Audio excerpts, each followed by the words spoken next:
Good morning! Good morning, people! So, housekeeping tips, guys. Ito yung lagayan ng mga pinaghugasan. So, kumbaga dito tinutuyo yung mga pinggan, yung mga dishes. So, ngayon, guys, kasi ito yung nilalagyan ng mga tuyo ng mga dishes, yung water stain, yung water, nag-i-stain siya dito.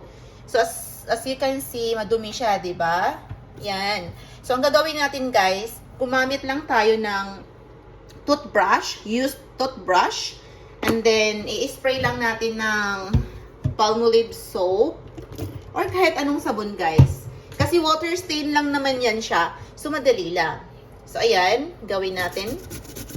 Brush lang. Basahin muna natin ng tubig. Yan.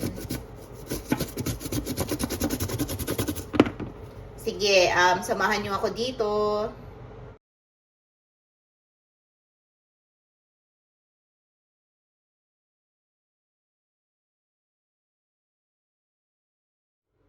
So, ayan guys. Okay na siya. Tapos na, di ba?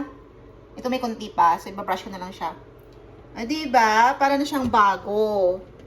So, ayan. Madali lang guys. Kasi water stain lang naman siya. Tsaka rubber itong madali lang. Babrush, kahit nga walang sabon, pag brush mo siya, tanggal na eh. Pero syempre, para mas easier and faster, gamitan natin ng sabon.